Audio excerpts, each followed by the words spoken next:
Hello, and thank you for joining me for another installment of There You Go with Bryan. It's 1971, November 24th to be exact. People are busy traveling to visit family for the Thanksgiving holiday. Everyone except one man, dressed in a dark suit, white shirt, and black tie. His hair is close cropped, almost the haircut of a military man. He carries a briefcase and nothing else. He approaches the flight counter of Northwest Orient Airlines at Portland International Airport. He identifies himself as Dan Cooper and uses a $20 bill to purchase a one-way ticket on Flight 305, a 30-minute trip north to Seattle-Tacoma International Airport. Cooper boards the aircraft, a Boeing 727, and takes seat number 18C and orders a drink, bourbon and soda.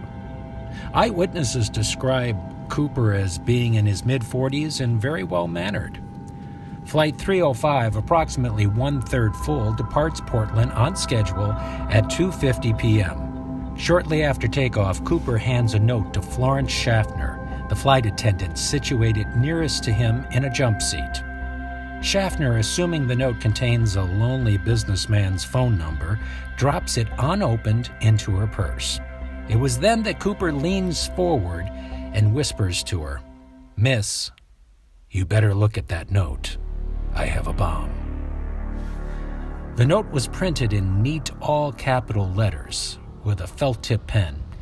Its exact wording is unknown because Cooper later reclaimed it, but Schaffner sees that it mentioned a bomb and directs her to sit in the seat beside Cooper. Schaffner complies, then quietly asks to see if he really had an explosive device in his briefcase. Cooper lifts the lid of the case just long enough for her to glimpse 8 red cylinders, some wiring, and what looks like a timing device. After closing the briefcase, he states his demands. He wants $200,000 in negotiable American currency. Also, 4 parachutes, 2 primary and 2 reserve, and a fuel truck standing by in Seattle to refuel the aircraft upon arrival. Schaffner conveyed Cooper's instructions to the pilots in the cockpit. When she returns, Cooper is now wearing dark sunglasses. The captain, William A. Scott, contacted Seattle-Tacoma Airport Air Traffic Control, which informed local and federal authorities. The 35 other passengers are told that their arrival in Seattle will be delayed because of a minor mechanical difficulty. Northwest Orient's president, Donald Nyrop, is called and authorizes payment on the ransom and orders all employees to cooperate fully with the hijackers' demands. The aircraft circles Puget Sound for approximately 2 hours to allow Seattle police and the FBI sufficient time to assemble Cooper's parachutes and ransom money, and to mobilize emergency personnel. Flight attendant Tina Mucklow finds that Cooper appears familiar with the local terrain. At one point he remarks, "Looks like Tacoma down there," as the aircraft flew above it. He also correctly mentioned that McCord's Air Force Base was only a 20-minute drive from Seattle-Tacoma Airport. Schaffner finds Cooper calm, polite, and well-spoken. He's not at all nervous. He seems rather nice. He's never cruel or nasty. He's thoughtful and calm all the time. As Schaffner grasps the enormity of what is happening, Cooper reassures her that everything is going to be just fine. He orders a second bourbon and soda, pays his drink tab, and attempts to give Mucklow the change. He even requests meals for the flight crew during the stop in Seattle. Mucklow asks Cooper if he has a grudge with Northwest Orient. Cooper replies, "I don't have a grudge against your airline, miss. I just have a grudge." FBI agents assemble the ransom money from several Seattle area banks, $10,000 unmarked $20 bills. But first, they make a microfilm photograph of each bill. Cooper rejects the military-issue parachute offered by McCord Air Force Base personnel, instead demanding 4 civilian parachutes with manually operated ripcords. Seattle police obtain them from a local skydiving school. Cooper is informed that his demands have been met. The aircraft lands in Seattle-Tacoma Airport in heavy rain around an hour after sunset. Cooper instructs Scott to taxi the jet to an isolated, brightly lit section of the apron and close all the window shades in the cabin to deter police snipers. Northwest Orient's Seattle operations manager Al Lee approaches the aircraft, and he delivers the cash-filled knapsack and parachutes to Mucklow via the rear stairs of the aircraft. Once the delivery is completed, Cooper allows all passengers, Schaffner and senior flight attendant Alice Hancock, to leave the plane. An FAA officer contacted the captain and asked Cooper for permission to come aboard the jet. The official apparently wanted to warn him of the dangers and consequences of air piracy. Cooper denied his request. Cooper grows impatient, saying this shouldn't take so long, and he sent a note to the crew saying, "Let's get this show on the road." Cooper outlined his flight plan to the cockpit crew: a southeast course towards Mexico City at the minimum airspeed possible without stalling the aircraft, approximately 100 knots or 115 miles an hour, at a maximum altitude of no more than 10,000 feet. He further specified that the landing gear remain deployed in the takeoff and landing position, the wing flaps be lowered 15 degrees, and the cabin remain unpressurized. First Officer William J. Radasak informed Cooper that they would need to stop in Nevada or Reno to refuel before entering Mexico. Cooper thinks for a moment and then says, "Reno sounds nice." At approximately 7:40 p.m., the Boeing 727 takes off with only Cooper, Mucklow, Captain Scott, First Officer Radasak, and Flight Engineer Harold E. Anderson on board. Two F-106 fighter aircrafts from McChord Air Force Base follow behind the airliner, one above it, one below, just outside of Cooper's view. Cooper has Mucklow read over the instruction card for operation of the rear stairs. When he questions her about them, she said she didn't think they could be lowered during flight. He tells her she's wrong. Cooper told Mucklow to join the rest of the crew in the cockpit and remain there with the curtain closed. At approximately 8 p.m., a warning light flashes in the cockpit, indicating that the rear air stairs apparatus has been activated. The pilots ask on the cabin intercom if Cooper needs assistance. Cooper picked up the cabin phone and replies, "No." This was the last message heard from Cooper. The crew soon noticed a change of air pressure, indicating that the rear door was open.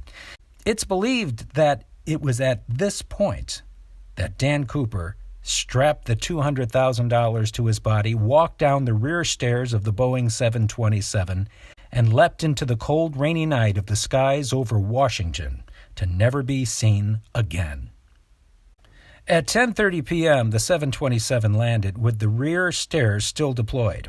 At Reno Tahoe International Airport, FBI agents, state troopers, sheriff's deputies, and Reno police were all on hand and boarded the plane to find the flight crew, 2 unused parachutes, and 8 cigarette butts, a black tie with a pearl tie pin, but no sign of Cooper. Authorities interviewed eyewitnesses in Portland, Seattle, and Reno. A series of composite sketches was developed. Local police and FBI agents immediately began questioning possible suspects. One of the first was an Oregon man with a minor police record named D.B. Cooper. Contacted by Portland police on the off chance that the hijacker had used his real name, he was quickly ruled out as a suspect, but his name was accidentally leaked to the press, and the name D.B. Cooper was quickly picked up by the wire service. The search was on, but where to look?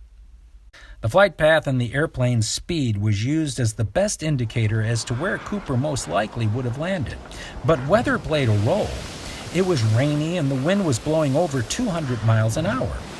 And who even knows at what precise time Cooper pulled his ripcord, releasing a parachute that had no steering capability, and the wind could have taken him almost anywhere.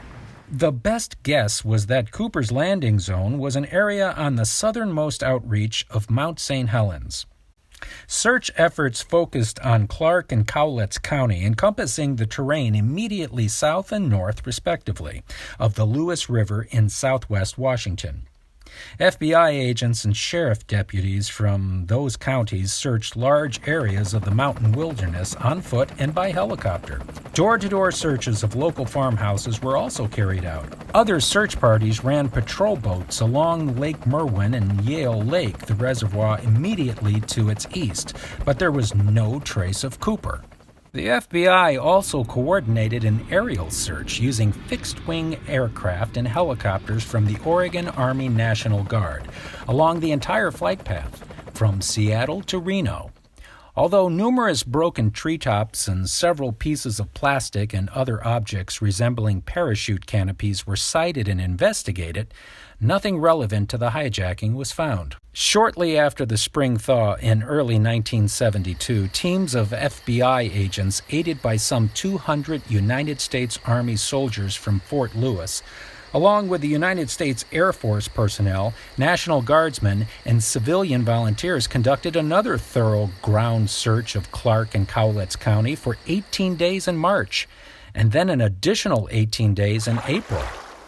A submarine was even brought in to search the 200-foot depths of Lake Merwin, but again, nothing was found. The hijacking made front-page news around the world. It was bold and mysterious. No one could believe that someone could get away with such a crime, and to leave behind no clues? Well, almost. On February 10th, 1980, an 8-year-old boy walking along the banks of the Columbia River started playing in the sand. And then he found, just a few inches under the surface, 3 bundles of $20 bills, totaling $5,800. The discovery of these bundles led to an extensive new search of the entire riverbank, but nothing was found. Rumors started to circulate.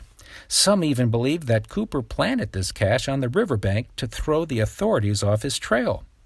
At any rate, an eruption of Mount St. Helens on May 18, 1980 likely destroyed any possible remaining clues about the Cooper case.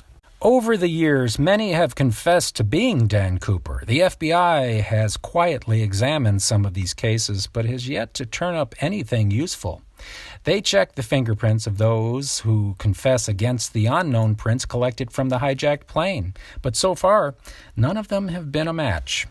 On July 8, 2016, the FBI announced that it was suspending activity on the investigation of D.B. Cooper, citing a need to focus its investigative resources and manpower on issues of higher and more urgent priority.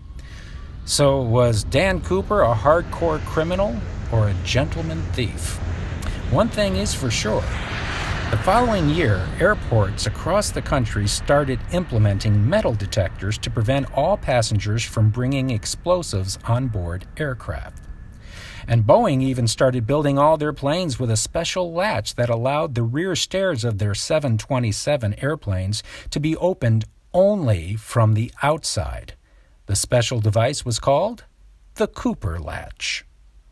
And as for its namesake, D.B. Cooper, he was never seen or heard from again.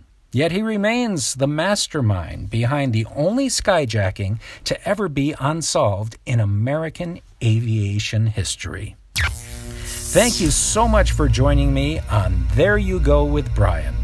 If you enjoyed this program and would like to support it, please feel free to click the Patreon or Venmo link below. We always appreciate your support, and we appreciate you joining us for There You Go with Bryan.